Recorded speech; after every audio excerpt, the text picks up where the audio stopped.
Welcome to GGL news. Emmiganur council సమావేశంలో రసాభాస, కోతుల భావి స్థలంపై కౌన్సిలర్ల ఆందోళన. ఎమ్మెగనూర్ మున్సిపల్ కౌన్సిల్ సమావేశం శనివారం తీవ్ర వాగ్వివాదాల మధ్య గందరగోళంగా సాగింది. పట్టణంలోని కోతులబావి స్థల వివాదంపై కౌన్సిలర్ దయాసాగర్ ఆధ్వర్యంలో పలువురు సభ్యులు అధికారులను నిలదీశారు. సదరు స్థలం మున్సిపాలిటీదా లేక ఆలయానిదా అనే విషయాన్ని స్పష్టం చేయాలంటూ వారు డిమాండ్ చేశారు. ఆలయ ప్లాకార్డులతో చైర్మన్ పోడియం వద్ద నిరసనకు దిగిన కౌన్సిలర్లు ఆలయం చుట్టూ పాతిన బండలను వెంటనే తొలగించి దేవాదాయ భూములను కాపాడాలని పట్టుబట్టారు.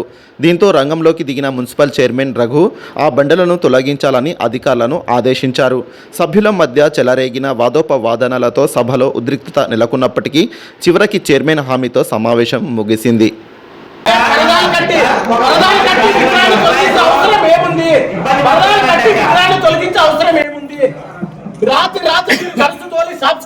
చేసిన కుట్రకన్నా విగ్రహం పెట్టడం తప్ప మేము మున్సిపాలిటీ స్థలంలోనే పెట్టినాము. అవును అధ్యక్ష, ఎవరు ప్రైవేట్ ప్రాపర్టీ కొన్ని విగ్రహాలు పెట్టరు. దేవుళ్ళవి కానీ అక్కడ కోతల బావి ఉండింది, వీళ్ళు కూర్చున్నారు. అది కోతల బావి అనేక చరిత్ర తెలిపాలనే ఉద్దేశంతో అక్కడ పెట్టారు. ఈయన అంత ఉత్సాహంగా ఒక ఇది సార్ పడతాలు అటువంటి వచ్చినటువంటి విద్యారస్తులు కూడా సార్ వాళ్ళు వర్కర్స్ వచ్చారు సార్. ఆంజనేయ స్వామి విగ్రహం వందలాది ప్రజలను నచ్చజెప్పి ఒప్పించి 3 గంటలు 4 గంటలు స్థలం చెప్పకపోతే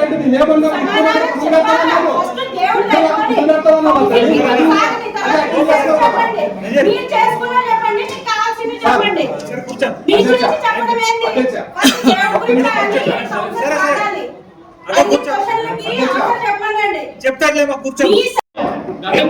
అట్లా పెట్టండి. కొత్త కొత్త పద్ధతులు ఎందుకు అధ్యక్ష? గతంలో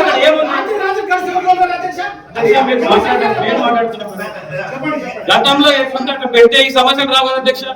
అసలు అక్కడ ఉన్న తీయడం ఎందుకు, ఇప్పుడు వచ్చే సమస్య తీసుకోవడం ఎందుకు? గతంలో ఏ విధంగా పెట్టారో అట్లాగే పెట్టండి.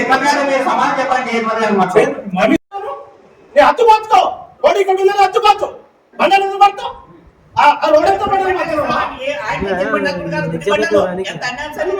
బండలు తీసి మాకు మాత్రం అడ్డం పెడతాడు.